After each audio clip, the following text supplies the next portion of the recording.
Hai guys, Assalamualaikum and salam sejahtera. Welcome back to my video tutorial kerja khusus SPM 2020 subjek basic account bagi topik kelak futsal. Okay, so kita hampir dah nak sampai ke penghujung kita punya tutorial kerja khusus. Okay, so last video kita dah buat settle PKK, akaun pendapatan dan perbelanjaan and banyak lagi lah. Okay, so insyaAllah ini adalah last video kita. Okay, yang mana kita akan bincang berkaitan dengan penyata bank dan juga penyata penyelesaian bank. Okay, so as usual untuk yang first timer, kita tengok dulu video-video miss yang daripada part 1. Okay, barulah you boleh tengok ke video yang seterusnya. Okay, kalau tak nanti tak faham. Okay, and then jangan lupa untuk follow my Instagram Miss Nisa MSNESSA dan follow and subscribe and like my YouTube channel iaitu Cikgu Pakar Kira by Miss Nisa. Then you akan support Miss lah untuk bagi semangat pada Miss untuk buat banyak lagi video-video yang berkaitan dengan subjek kira-kira. Okay, and thank you so much untuk siapa yang dah follow, yang dah subscribe, yang dah like and share. Thank you so much. Awesome. Okay, so untuk video kali ni kita akan buat berkaitan dengan penyata penyelesaian bank. Tapi as usual lah, penyata penyelesaian bank tu apa? Penyata penyelesaian bank ni adalah you nak buat nak cari kat mana kesalahan, kesilapan ataupun benda yang tertinggal. Okay, benda yang tertinggal dekat dalam buku tunai. Okay, for example, you akan buat comparison antara penyata bank dan juga buku tunai. Buku tunai tu you yang buat buku tunai. Penyata bank adalah yang disediakan oleh bank. Okay, so for example, katalah dekat dalam bank, penyata bank dia record dia punya baki akhir dia adalah 12,000. Tapi you record baki ada 10,000, so tak cukup lagi 2,000. So you kena find out why there ada difference amount 2,000 there. Okay, so itu yang you nak buat sekarang ni. Okay, tapi dalam kerja khusus ni dia tak ada penyata bank. Okay, penyata bank ni you kena buat sendiri, yang mana dia dah bagi dekat dalam lampiran J. So you kena completekan lah. Okay, so video ni Miss akan tunjukkan step by step macam mana you nak completekan penyata bank, and at the same time kita terus buat penyata penyelesaian bank. Boleh? Okay, macam tu jom kita start. Jom. Okay, so ini adalah Excel. Okay, yang Miss dah buat di dalam Excel iaitu berkaitan dengan penyata bank. Okay, now apa yang Miss nak bagi tahu you? Okay, step. Miss bagi you step dulu. Okay, step untuk penyata bank adalah, okay, yang dalam ni semua diberi tau. Baki BB, check, deposit dan semua ni lah. Okay, alright, first you tolong masukkan nama bank you. Macam Miss pakai Maybank, so Miss tulis Maybank lah. Okay, kalau you pakai CMB, tulis CMB ikut nama you. Okay, and then nombor account ni you ambil balik daripada profile you hari tu, yang lampiran you ada buat profile kan. So you ambil daripada situ. Alright, okay. Untuk debit kredit, okay, Miss nak bagi you faham dulu. Untuk debit kredit, kalau kita record dalam buku tunai, belah debit maksudnya duit masuk. Itu kita, sebab bank is asset. So asset bila bertambah is a debit lah. So bila duit kita berkurang, duit kita keluar, kita akan letak belah kredit. Okay, but dalam penyata bank dia terbalik. Okay, yang kredit ni bagi dia adalah duit masuk. Sebab duit tu bukan duit dia, duit customer. So dia macam sale. So ingat kalau sale dia is a credit side lah, sebab tu kenapa dia kredit. And debit bagi duit bank adalah duit keluar. Duit keluar bukan apa, duit keluar yang duit kita keluar. Okay, so ingat dia terbalik. Kalau kita debit duit masuk, kredit duit keluar. Tapi kalau dalam penyata bank, debit adalah duit keluar and kredit adalah duit masuk. Okay, jelas? Okay, settle. Okay, yang kedua yang you kena masukkan adalah masukkan dulu baki BB. Baki BB ni memang dia dah diberi dalam lampiran J. 30,450 tu yang baki awal hari tu. Okay, alright. Okay, next one. Okay, first step adalah tolong masukkan semua yang berkaitan dengan duit keluar. Dan duit keluar tu hanyalah berkaitan dengan you bayar menggunakan cek sahaja. Okay, so semua yang ada dalam penyata bank you nampak ni semua adalah urus niaga yang melibatkan bank sahaja. Kalau contoh you terima duit by cash tunai, you bayar duit by cash tunai, so tak perlu masuk dalam penyata bank. Penyata bank pun tak tahu kita ada duit keluar masuk ke tak, sebab ini hanya urus niaga yang melibatkan bank sahaja. Okay, alright. So first step, you masukkan nampak tak warna pink-pink ni. Nanti dalam kertas tu janganlah buat. Ni Miss nak bagi nampak. Yang warna pink-pink nampak tak, semuanya perkataan check. Okay, yang check ni semua adalah daripada urus niaga. Ingat lagi tak lampiran B yang kita ada sampai 66, tak salah, 66 ke 69? 66, urus niaga. Okay, lampiran B. So you pergi tengok balik urus niaga you semua tu. Semua yang Miss buat warna pink adalah urus niaga yang berkaitan dengan check. Okay, kejap Okay. Sebelum kita masukkan warna pink, tengok warna biru ni. Okay, warna biru ni memang diberi. Okay. So, dekat sini kata apa? Cek bulan Februari 2020. Maksudnya ini adalah cek pada bulan lepas, yang mana dia tak sempat clear bulan lepas. Dia baru clear bulan ni. Mungkin hari tu dia bank in cek ni masa 28 Februari. So, 28 Februari tu adalah hari terakhir bulan Februari. Tak sempat dia clearkan. So, dia clearkan pada bulan Mac. Okay. Alright. So, Miss punya cek hari tu start dengan nombor 800. So, ikut you all lah. You buat 901 ke 8781 ke ikut. Okay. So, kalau ini pada bulan Mac, Miss punya nombor cek adalah yang ini kan. 8001. Bermaksud kalau yang warna biru ni, dia kata bulan Februari. Maksudnya cek ni mesti nombor dia sebelum pada nombor yang inilah. Daripada nombor yang 801 lah. Sebab tu kat sini Miss start 8000. Ada 6 nombor kat sini. Faham? Ini memang dah diberi. Okay. Alright. Okay, so settle. Okay, now kita masukkan check. Okay, yang ada dalam check ni, okay, Miss nak letak nombor Miss lah. Okay, so yang first check kita adalah pada urus niaga yang pertama.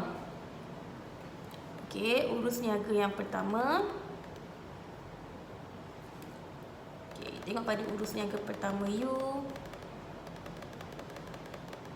Alright, this one. Okay, urus niaga yang pertama. Okay, nampak? Bayar menggunakan cek. So you akan masukkan ni dekat dalam you punya penyata bank. Okay, lagi cari lagi. Mana lagi berkaitan dengan cek? Okay, ini tak ada. Okay, lagi next. Okay, this one urus niaga yang ke-10.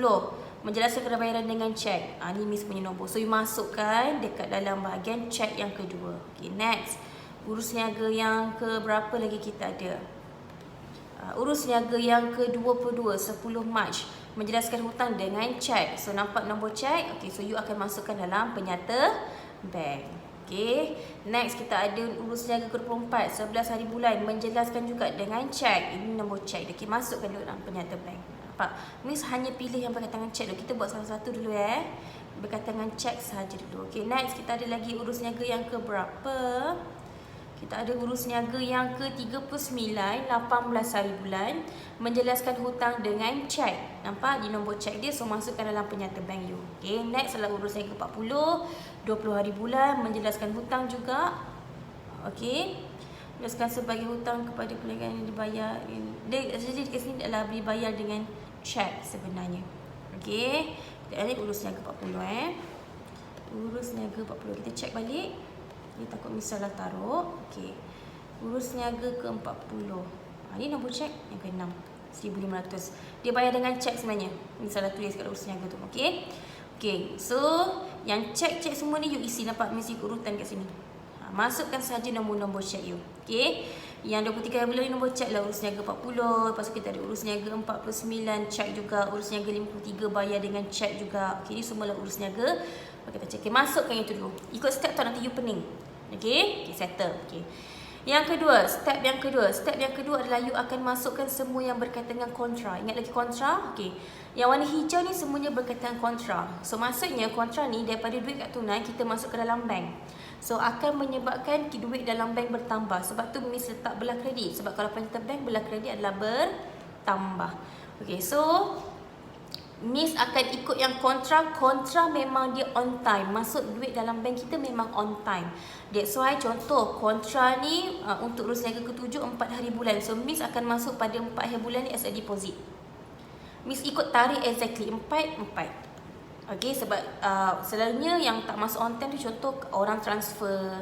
So tak semestinya dapat hari yang sama. Okay, orang bagi cek pada kita, tak semestinya kita dapat duit tu on the same date. So tak boleh record lah hari yang sama. Okay, next kontra yang kedua adalah urus yang ke-20, 8 hari bulan. Dapat 8 hari bulan, Miss masuk juga pada 8 hari bulan. So ini pun adalah kontra. Okay, masuk belah kredit. Okay. Alright, next one. Kontra yang ketiga. Kontra yang ketiga adalah urus niaga yang ke-26. 11 hari bulan. Nampak 11 hari bulan, Miss masuk deposit 11 hari bulan. Deposit ni maksudnya duit masuk. Betul lah kita masukkan duit dalam bank kita.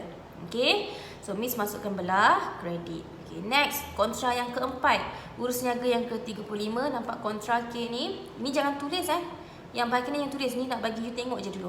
Okay, iaitu kontra tu kita buat 15 hari bulan. Miss masukkan dekat bahagian deposit. Cari perkataan deposit and 15 hari bulan punya. Okay, and next one.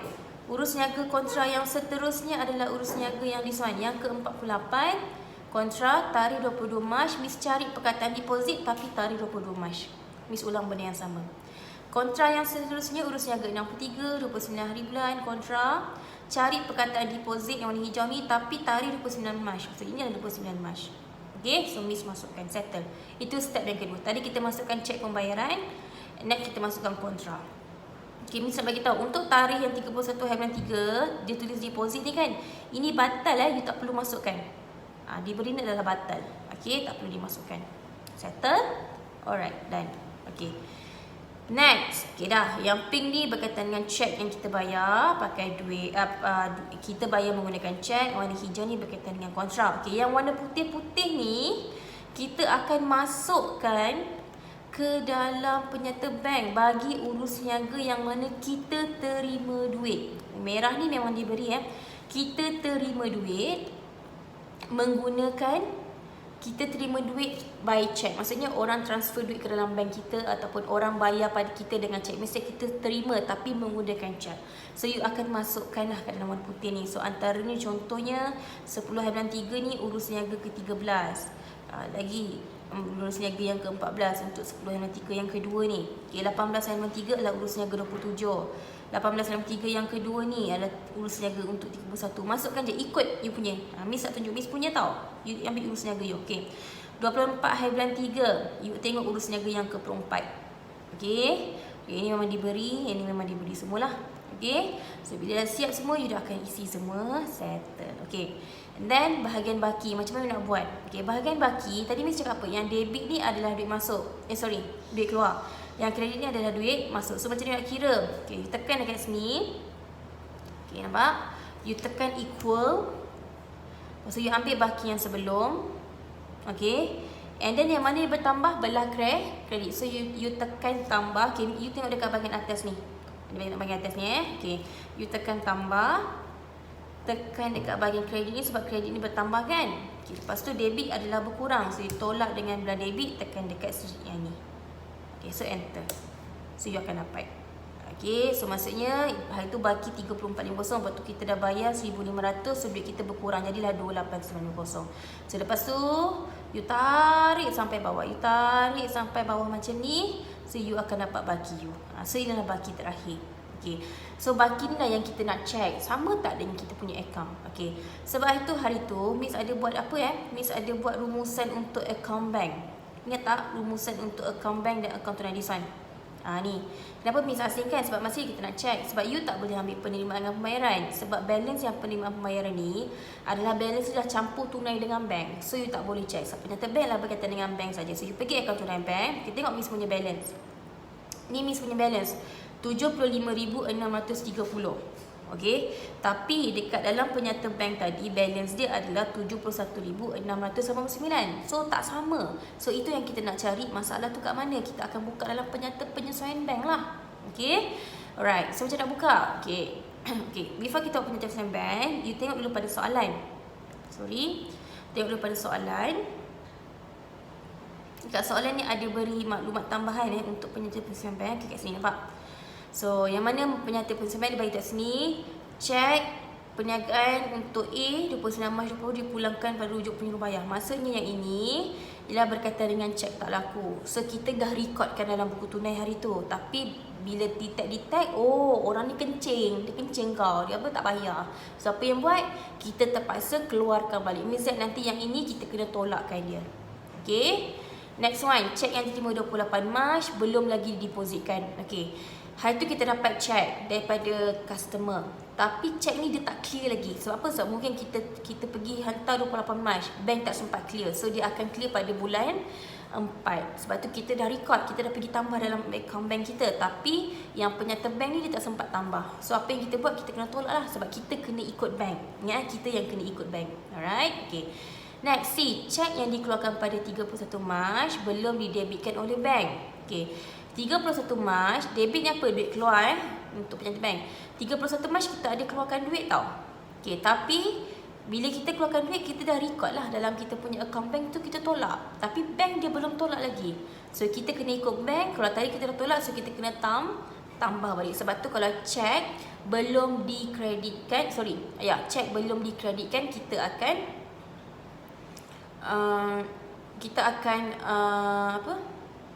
kita akan tambah balik. Kita akan tambah balik sebab kita dah tolak tapi bank belum tolak, so kita kena tambah balik. Tapi kalau deposit belum dikreditkan, deposit belum dikemukakan, cek belum dikemukakan, deposit belum dikreditkan. Okey, bila cek belum dikemukakan, you kena tambah balik. Tapi kalau untuk deposit belum dikreditkan, you kena tolak balik. Kenapa? Sebab deposit tu duit masuk. Kita dah masuk ke dalam bank, dalam buku tunai kita, tapi bank belum masukkan lagi, so you kena tolak balik. Jangan confuse dulu tu. Kita pergi tengok ni sudah salin dekat Excel. Okey, penyata pensiun PPB. Okey, ni bentuk dia lah. Macam biasa, tulis nama kelab, penyata pensiun bank pada 31 Mac 2020. Okey. Yang first ni baki debit di buku tunai kan. Yang ini you ambil daripada akaun tunai bank yang baki ni. Baki akhir, nampak? This one, baki akhir ni. Okey, you masukkan dalam PPB. Masuk dekat sini. Okey, ini adalah kita punya baki. Kita nak adjust amount ni supaya jadi sama dengan amount yang ini. Okey, kita nak bagi amount yang ini. This one sama dengan amount yang ini. Alright, okay. The first one kita akan buat adalah tambah. Kita akan tambah dengan cek yang belum dikemukakan. Maksudnya kita dah bayar tapi bank belum tolak. So adalah apa? Yang cek dikeluarkan pada Mac, iaitu pada urus niaga yang ke-66. Kita tengok urus niaga 66. Bawah sekali. Kita dah bayar dah itu, tapi bank tak tolak ni.